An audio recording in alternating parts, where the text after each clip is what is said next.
Everybody asking how we doing, say we good. Don't need no one to tell me how to live just like they would. It ain't their business, but they in it, I don't know why. Revolved around my life after I found another.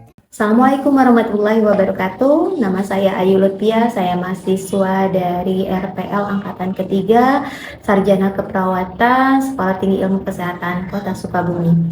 Pada kesempatan hari ini saya akan mendemonstrasikan bagaimana cara pemberian edukasi tentang bahaya CA-Cervix. Hal ini bertujuan untuk sasaran mampu memahami tentang definisi kanker serviks atau CA-Cervix, tanda dan gejalanya, apa yang harus dia lakukan, pemeriksaan penunjang apa yang dapat menegakkan diagnosa penyakit CA-Cervix. Untuk tujuan khususnya, pasien mampu melaksanakan jikalau misalkan ada tanda dan gejala yang disebutkan dari bahaya CA-Cervix, mampu untuk melaksanakan atau melakukan tindakan yang tepat, yaitu diantaranya pemeriksaan pap smear atau IPA test. Jikalau memang sudah positif, mampu melakukan tindakan medis selanjutnya kepada dokter spesialis OB-GYN. Untuk menonton video demonstrasinya, silahkan tonton video berikut ini. Assalamualaikum Ibu. Ya, benar dengan Ibu Ika ya Bu ya? Ya. Ibu, perkenalkan, nama saya Sister Ayu. Kebetulan saya bertugas di Sanksi. Hari ini ada acara atau ada kegiatan untuk pendidikan ke masyarakat, yaitu memberikan edukasi mengenai tentang bahayanya kanker serviks atau kanker serviks ya Bu ya. Ibu, sebelumnya nih, Ibu tahu nggak apa bahayanya kanker serviks itu apa? Tahu nggak Bu? Enggak ya. Oke, kebetulan sekali hari ini kita akan memberikan edukasi mengenai kanker serviks itu sendiri. Waktunya kurang lebih 30 menit. Ibu punya waktu ya Bu ya? Mudah-mudahan nggak selama itulah ya, kita bisa dipersingkat waktunya. Nah, tujuan saya untuk memberikan edukasi ini untuk memberikan pengetahuan mengenai tanda bahaya gejala kanker serviks, sehingga ibu bisa mewaspadai secara dini jikalau misalkan tanda dan gejala itu datang atau menghampiri ibu. Misalkan ada tanda yang memang disebutkan oleh saya tadi, jadi ibu bisa aware atau peduli terhadap diri sendiri ya Bu ya. Oke Ibu, kita mulai aja ya tentang kanker serviksnya ya Bu ya, tentang materi edukasi hari ini. Saya akan membagikan leaflet berupa edukasi yang akan saya sampaikan pada hari ini ya. Ibu punten, ini leafletnya. Nanti kalau misalkan ada yang memang tidak dimengerti, tidak dipahami, Ibu boleh nanti bertanya kepada saya. Oh iya Ibu, usia Ibu berapa tahun? 35. Oh udah 35 ya Bu ya. Berarti ini adalah termasuk usia produktif. Memang usia produktif ini rentan sekali terhadap kanker serviks. Ya, kita mulai aja ya Bu ya. Yang pertama dari definisi itu sendiri ya. Serviks itu kan adalah mulut rahim yang menghubungkan antara vagina dan rahim, sehingga rentan sekali terjadinya tumor ganas mengakibatkan kanker serviks. Biasanya nih diakibatkan, kalau kanker itu rata-rata tidak ada penyebab yang pasti, tetapi kebanyakan faktor yang pencetus atau faktor penyumbang yang lebih besar. Tetapi di kasus kanker serviks ini kebanyakan hampir 95% itu terdapat infeksi yang diakibatkan oleh virus HPV atau Human Papilloma Virus gitu ya Bu ya. Jadi bisa dikatakan CA-Cervix ini bisa diakibatkan oleh virus HPV ya. Nah Ibu, sekarang tanda dan gejala apa sih kita terkena kanker serviks? Kalau kanker serviks pada stadium awal itu memang kadang orang itu tidak mengetahui bahwa saya terkena kanker serviks sebelum sudah stadium lanjut biasanya ya Bu. Dan tanda dan gejalanya yang pertama yaitu pendarahan pada lubang vagina. Itu tuh biasanya bukan pada masa haid. Misalkan ibu sudah haid tanggal 1, tanggal 7 kan sudah selesai biasanya ya normalnya. Tetapi pada masa nanti haid lagi di pertengahan ibu sudah ada pendarahan lagi. Ke satu. Yang kedua misalkan menopause udah selesai, misalkan tidak mens lagi tetapi ibu ada pendarahan lagi gitu ya, itu perlu diwaspadai. Yang keduanya yaitu keluaran cairan yang berbau busuk atau berlendir ya, berwarna hijau, itu menandakan adanya infeksi. Kita harus lebih peduli terhadap pengeluaran tersebut.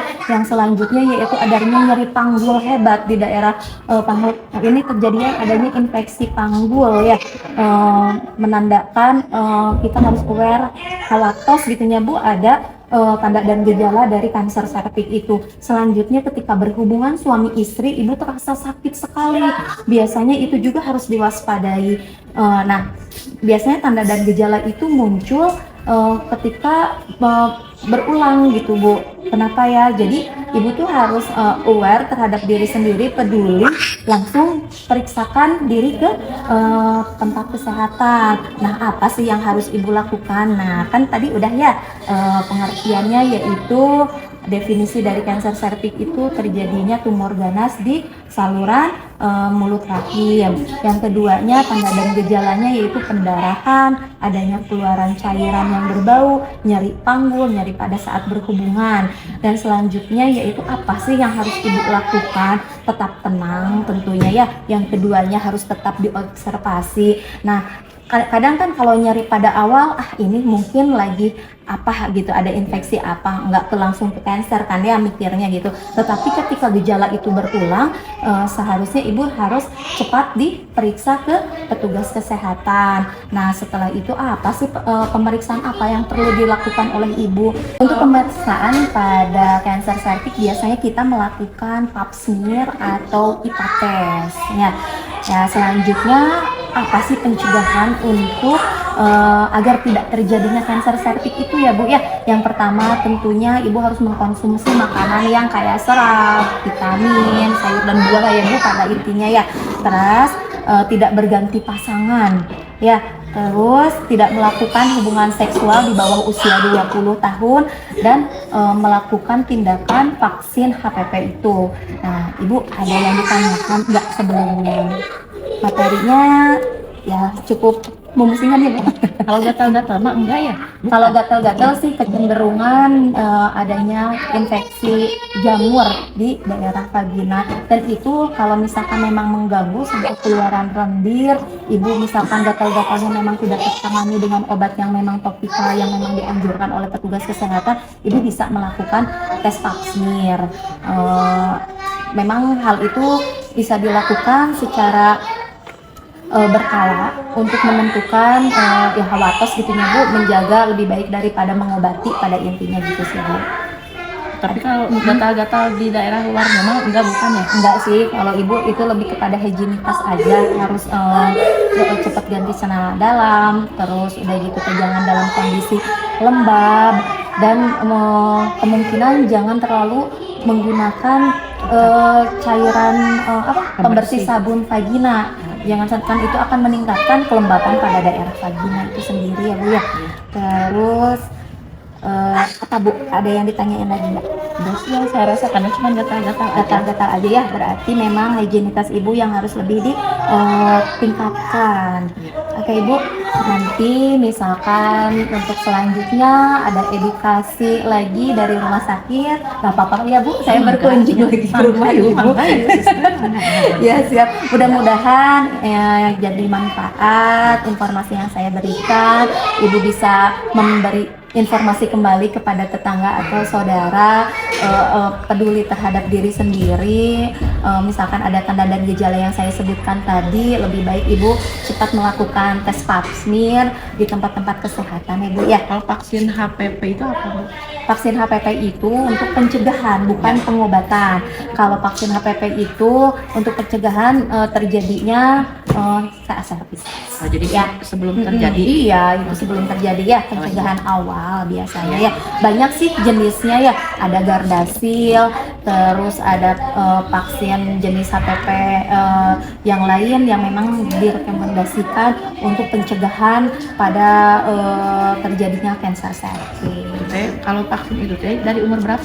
Biasanya dari umur 10 tahun Ibu. Ya. Biasanya anak-anak anak SD ya, kemarin saya dengar juga ada Ya, anak saya juga ya.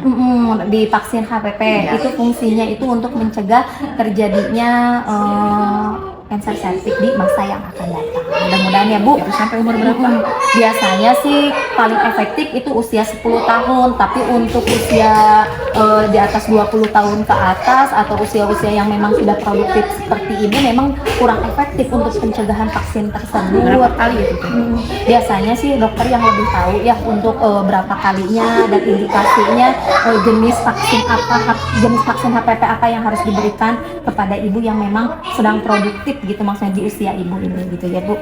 Oke Ibu, terima kasih atas perhatiannya, hatur nuhun atas waktunya, mudah-mudahan bermanfaat ya Bu ya. Mohon ya. Assalamualaikum warahmatullahi wabarakatuh.